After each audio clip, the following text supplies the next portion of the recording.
Eu não vou acreditar na Bíblia. A Bíblia foi um livro escrito por homens, comedores de arroz e feijão como nós. Será?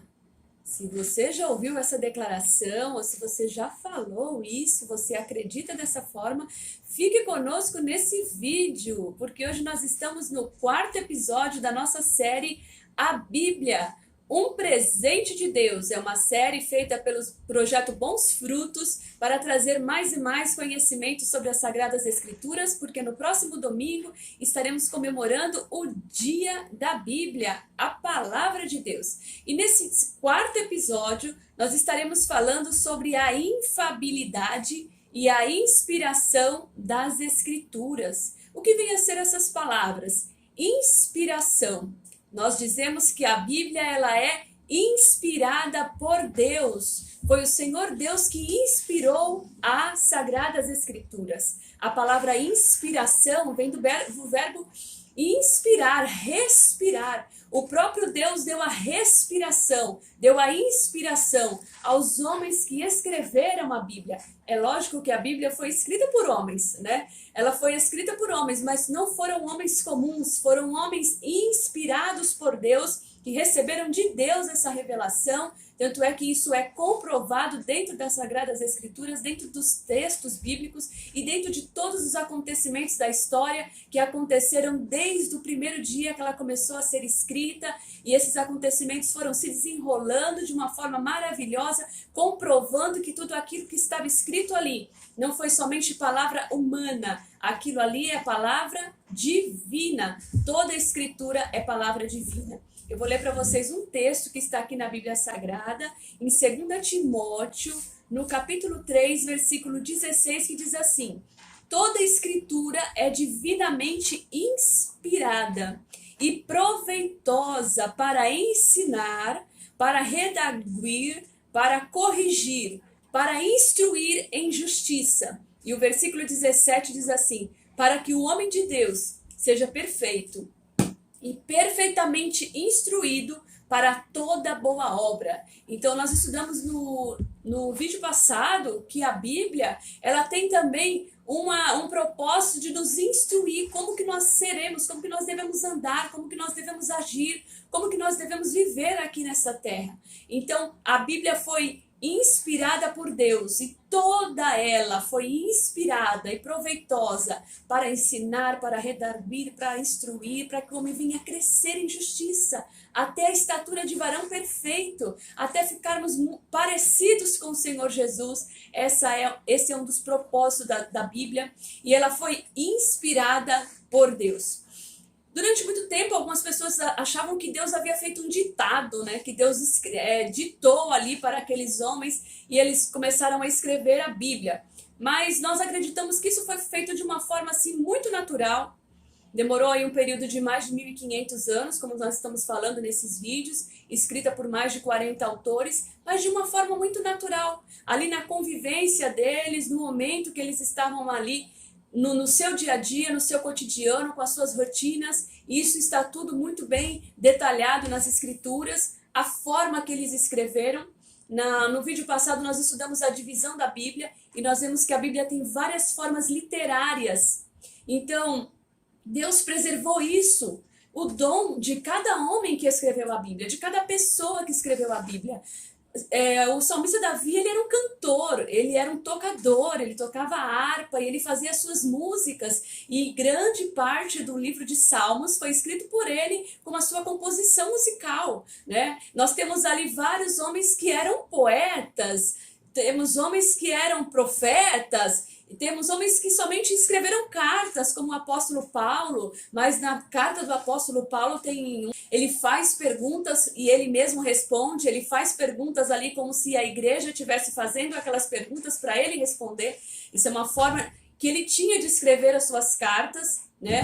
E nós vemos pessoas mais humildes, como o apóstolo Pedro, com uma carta mais simples para a sua linguagem, porque ele era um homem pescador. Então Deus preservou essa peculiaridade de cada escritor, e cada um com o seu jeito, com a sua forma, com o seu intelecto, com a capacidade intelectual que cada um tinha. Um era pescador, o outro era poliglota, estudado, com várias formações, mas nada disso impediu de que eles escrevessem um livro uniforme, um livro que é harmônico em toda a sua doutrina. Você vai ver isso, nós temos partes da Bíblia que tem profecias, e nós vemos profecias, um profeta que era poeta é o profeta Isaías. Tem profecias lindas no livro de Isaías, que é um livro profético, e dentro das profecias você tem profecias em formato de poesia. Se você nunca leu Isaías capítulo 5, você precisa ler. De uma forma maravilhosa, ele conta a história da videira, que um vinhateiro plantou uma vinha e ali colocou homens para trabalhar naquela vinha. E essa história que o próprio Senhor Jesus contou. Então está em Mateus, capítulo 21, versículo 33, inicia a parábola da vinha. Só que essa mesma parábola, que ali está em forma de parábola, escrita por Mateus, ela está também no livro de Isaías, do profeta Isaías, escrita em forma de poesia. E que poesia bonita, ali falando da rejeição do Senhor Jesus, dos profetas que haviam sido enviados a Israel, e que da mesma forma que Israel rejeitou os profetas, eles rejeitariam também o Messias. Então era uma profecia que Isaías escreveu há mais ou menos 700 anos antes de Jesus vir à Terra. O capítulo 53 de Isaías, ele foi escrito 700 anos antes de Jesus vir à Terra. E quando Isaías escreve aquele capítulo, ele descreve ali, com os mínimos detalhes, a morte de Cristo, o sepultamento de Cristo, a sua ressurreição e a sua glorificação, como se ele já tivesse assistindo ali à beira da cruz, tudo o que estava acontecendo, estivesse ali ao lado na sepultura. E ele coloca os verbos no passado, né? Ele foi moído pelas nossas transgressões, ele foi ferido por causa das nossas iniquidades. Então, isto é uma prova de que quem estava ali, inspirando Isaías a escrever isto, não era somente Isaías, não era uma coisa somente humana, não era algo humano, mas era o próprio Deus que soprava aos ouvidos dele. E ele escrevia usando a sua forma literária, o seu jeito de escrever, o seu intelecto, o seu raciocínio, mas dirigido pelo Espírito Santo de Deus. Nós temos também aqui na Palavra de Deus uma passagem que Pedro vai falar sobre isso. 2 Pedro, no capítulo 1, no versículo 20 e 21 diz assim: sabendo primeiramente isto, que nenhuma profecia da Escritura é de particular interpretação, porque a profecia nunca foi produzida por vontade de homem algum, mas os homens santos de Deus falaram inspirados pelo Espírito Santo. Pedro está dizendo que a profecia, a Escritura, a Bíblia Sagrada, é verdade que ela foi escrita por homens, comedores de arroz e feijão. Não sei se era arroz e feijão que eles comiam naquela época, né? Comiam muito pão, muito peixe, mas eles eram homens também como nós, que raciocinavam também como nós, mas eles tiveram uma revelação especial de Deus, do Espírito Santo de Deus, que dirigia a escrita deste livro, fazendo ser um livro especial. Não é um livro comum, mas é um livro especial, é um livro por excelência. É a palavra de Deus, inspirada por homens que foram dirigidos pelo Espírito Santo. Outra coisa que essa inspiração da Bíblia nos leva a crer o quê? Que a Bíblia ela é infalível.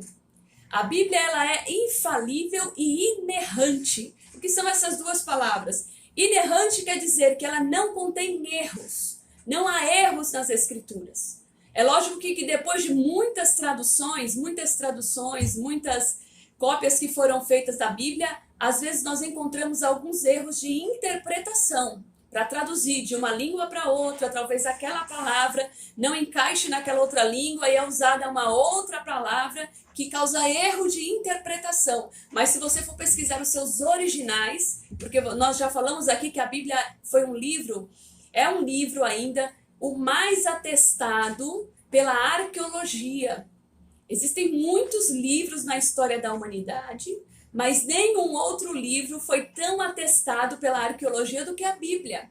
Você vai encontrar livros aí de filósofos famosos, né? Famosos da humanidade, que viveram na humanidade, mas que você não encontra mais os originais dos escritos deles. Mas a Bíblia, nós já temos mais de 5.000 fragmentos encontrados da Bíblia Sagrada, dos originais, pergaminhos, escondidos em rochas, escondidos em cavernas, guardados dentro de vasos, mas que foram preservados, porque o próprio Deus preservou isso. E nós já temos mais de 5.000 fragmentos e às vezes até livros inteiros foram encontrados das Sagradas Escrituras, como uma prova de que esta Bíblia, este livro é especial, é a palavra de Deus. E quando nós lemos os originais, nós não encontramos erro algum.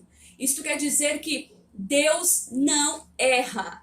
Deus é perfeito, Deus é sábio, Deus é a própria sabedoria e foi Ele que regeu as Sagradas Escrituras. Porque se nós fôssemos depender da escrita dos homens, com certeza os homens errariam. Mas Deus não erra e Deus inspirou os homens. Isso fala da inerrância da palavra de Deus. Deus inspirou homens para escrever esta palavra. Outra palavrinha que nós temos aqui também dentro da doutrina da inspiração, né? Acreditamos que ela foi inspirada por Deus, por isso ela não contém erros e por isso ela é infalível. Porque se foi Deus que falou, Deus vai cumprir.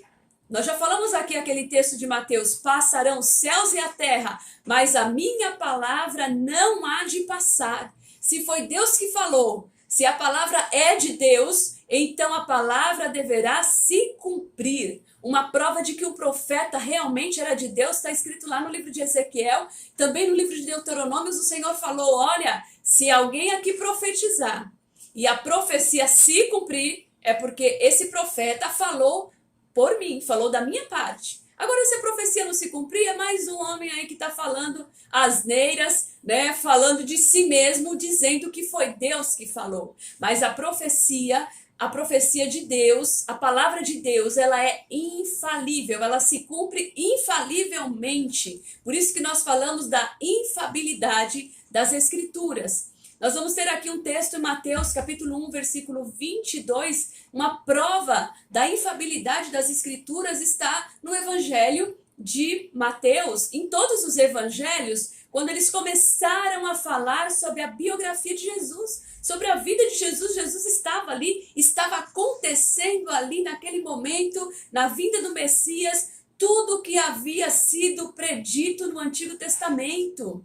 Então, em Mateus 1, 22, diz assim: tudo isso aconteceu para que se cumprisse o que foi dito da parte do Senhor, pelo profeta que diz. Então, quando ele ia relatar algum fato sobre o Senhor Jesus, só no Evangelho de Mateus tem mais de 60 citações dizendo: isso se cumpriu para que se cumprisse o que fora dito pelo profeta no Antigo Testamento. Então a profecia, ela é infalível, ela se cumpre. Outro texto que nós temos aqui está no Antigo Testamento.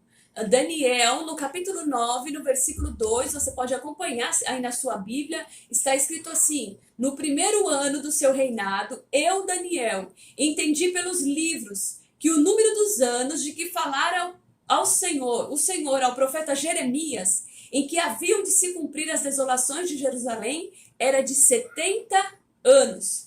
O profeta Daniel estava exilado na Babilônia e ele queria saber quanto tempo que eles ficariam ali. Quanto tempo que duraria aquele exílio, aquele período em que eles ficaram ali servindo a Babilônia. Eles foram tirados de Jerusalém, levados à Babilônia para o cativeiro babilônico, o segundo cativeiro aí da nação de Israel, porque o primeiro cativeiro foi lá no Egito. E o que Daniel foi fazer? Daniel era um profeta. Aqui nós vemos que muitas vezes as pessoas, hoje em dia, não querem ler a Bíblia. E não querem procurar na Bíblia as respostas que Deus tem para a nossa vida. Já está tudo aqui. E muitas vezes as pessoas ficam procurando uma revelação maior, a um profeta que lhe fale alguma coisa. Eu vou ligar para o irmão fulano de tal, ele vai orar e Deus vai falar o que eu tenho que fazer. Ou então eu quero que Deus me mande uma revelação. Ou então Deus vai usar alguém para falar comigo. está aqui nas Sagradas Escrituras. A revelação já está aqui. Ela é a maior revelação, é a palavra de Deus. O profeta Daniel era um profeta. Ele queria saber quanto tempo que ia durar o exílio da Babilônia. Ele poderia falar assim, eu sou profeta, Deus vai me revelar, Deus vai falar comigo. Quanto tempo que vai durar? O que ele fez? Ele foi lá na Bíblia, Ele foi pesquisar a Bíblia, abrir a Bíblia, procurar, e ele encontra no livro de Jeremias a profecia que disse que o tempo que duraria o cativeiro babilônico seria de 70 anos. Então Daniel ali, ele tem a revelação de Deus através de quê? Através da Escritura, que já estava escrita, que havia sido escrita pelo profeta Jeremias, que veio antes dele. Então ali ele recebeu aquela revelação através da Bíblia. Isso é mais uma prova de que a palavra de Deus é infalível. E meus irmãos, realmente durou 70 anos o cativeiro babilônico, como estava predito nas Escrituras Sagradas, como a Bíblia havia escrito, como Deus havia revelado para o profeta Jeremias. 70 anos durou o cativeiro babilônico. Então é isso que mais aqui uma passagem, essa passagem está no Antigo Testamento, no livro de Daniel. E Marcos, capítulo 13, versículo 31, diz assim: passará o céu e a terra, mas as minhas palavras não passarão. Olha quantas pessoas que já se levantaram para destruir a Bíblia, quantas pessoas que já se levantaram contra o cristianismo, contra a palavra de Deus, contra Jesus. Essas pessoas já passaram. Quantos livros que foram escritos para deturpar a Bíblia Sagrada, quantos filmes já foram feitos, esses filmes já passaram, essas pessoas já passaram, esses livros já passaram, mas a palavra de Deus, ela permanece viva, ela é viva e eficaz, ela permanece para sempre. Esta é a palavra de Deus, ela é autoridade sobre as nossas vidas. Se você ainda não tem a palavra de Deus como autoridade sobre a sua vida, repense isso. Porque às vezes você fala, eu sou cristão, eu já sou crente, eu tenho uma Bíblia na minha casa, mas se você ainda não se submeteu a ela, você não é cristão. Não adianta nós dizermos que somos crentes, que somos salvos por Jesus, se nós não nos submetermos à autoridade de Cristo e à autoridade das Sagradas Escrituras. Às vezes nós não queremos perdoar o nosso próximo, às vezes nós não queremos nos submeter ao nosso próximo, às vezes nós nos sentimos superior ao nosso próximo, e a Bíblia diz assim, que haja em vocês o mesmo sentimento que teve em Cristo Jesus, que sendo Deus não usurpou a posição de Deus, mas esvaziou-se da sua glória e veio morar conosco aqui na terra, sendo servo, sendo obediente até a morte e morte de cruz. Sejamos servos, servimos os nossos irmãos, venha fazer parte do projeto Bons Frutos. O projeto Bons Frutos é um projeto que semeia bons frutos na sociedade e serve ao próximo. Seja humilde, seja servo, se submeta às Sagradas Escrituras, à palavra de Deus, ao senhorio dela. Às vezes você fala, eu amo a Bíblia, mas você não obedece à Bíblia. Eu amo Jesus, mas não obedece à palavra de Deus. Então não adianta, você não obedece, você não ama Deus. Se nós amamos a Bíblia, se nós amamos as Escrituras, nós temos que nos submeter a uma palavra que é inerrante, que é infalível, que foi inspirada por Deus. Ela deve ser a autoridade máxima na nossa vida. Que você tenha isso na sua vida, que você acredite em Deus, acredite na sua palavra e leia a Bíblia, a palavra de Deus. Compartilhe esse vídeo com seus amigos, compartilhe esse vídeo com a maior quantidade de pessoas que você tiver. Esse livro pode mudar a humanidade, é o único livro que pode mudar a humanidade. Compartilhe, se inscreva no nosso canal, deixe o seu like e comente esse vídeo, faça seus comentários e distribua Bíblias, leia a Bíblia, comemore essa semana o Dia da Bíblia, a palavra de Deus.